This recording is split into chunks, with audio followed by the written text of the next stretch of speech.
আলহামদুলিল্লাহি রাব্বিল আলামিন ওয়াসসালাতু ওয়াসসালামু আলা রাসূলিল আমিন আম্মা বা'দ ফাআউযু বিল্লাহি মিনাশ শাইতানির রাজীম বিসমিল্লাহির রহমানির রহিম ওয়ালা তাহসাবান্নাল্লাযীনা কুতিবু ফী সাবিলিল্লাহি আমওয়াত। আলহামদুলিল্লাহ, উপস্থিত অত্র প্রতিষ্ঠানের সম্মানিত সুপার মাওলানা উলামিন হুজুর, উপস্থিত আছেন সম্মানিত শিক্ষকবৃন্দ এবং আমার সামনে উপস্থিত অত্র প্রতিষ্ঠানের মধ্যমণি শিক্ষার্থীরা এবং উপস্থিত আছেন শিক্ষার্থীদের অভিভাবকবৃন্দ, সকলের প্রতি আন্তরিক সালাম। আসসালামু আলাইকুম ওয়া রাহমাতুল্লাহ। সম্মানিত উপস্থিতি, আজকে 16 ডিসেম্বর তথা মহান বিজয় দিবস। আজকের এই দিনটি বাংলাদেশের জন্য, বাংলাদেশের ইতিহাসে খুব গুরুত্বপূর্ণ একটি দিন। আল্লাহ তাআলার সাহায্যের মাধ্যমে বাংলাদেশ বিজয় অর্জন করেছে। আল্লাহ তাআলা বলছেন, ওয়ান নাসরু ইল্লা মিন ইনদিল্লাহ। আল্লাহ তাআলার সাহায্য ব্যতীত বিজয় পাওয়া যায় না।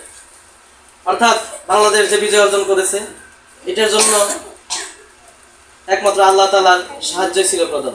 সম্মানিত উপস্থিতি, এই বিজয় অর্জন করতে গিয়ে যারা জীবন দিয়েছে তারা হচ্ছে শহীদ।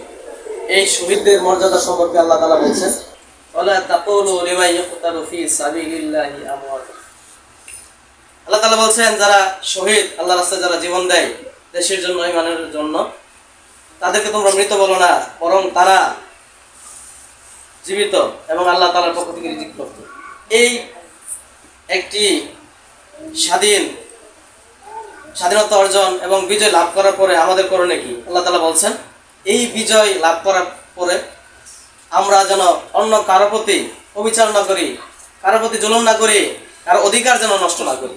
আল্লাহ তাআলা বলছেন, ইন্নাল্লাহা ইয়া'মুরু বিল আদলি ওয়াল ইহসান। আল্লাহ তাআলা বলছেন, আল্লাহ তাআলা আদেশ দিচ্ছেন, তোমরা মানুষদের প্রতি সদয় হও, সদাচরণ হও, ইনসাফ প্রতিষ্ঠা করো। সম্মানিত উপস্থিতি, আল্লাহ তাআলা বিজয়ের মাধ্যমে একটি সুন্দর দেশ আমাদের কাছে আমানত রাখছেন। আল্লাহ তাআলা কিয়ামতের দিন এই বিষয়ে প্রশ্ন করবেন।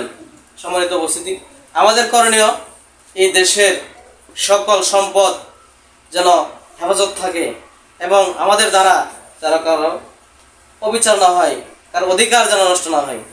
সম্মানিত উপস্থিতি, আজকের অভিভাবক সমাবেশে আমরা একত্রিত হতে পেরেছি, এই জন্য আবারও বলছি আলহামদুলিল্লাহ।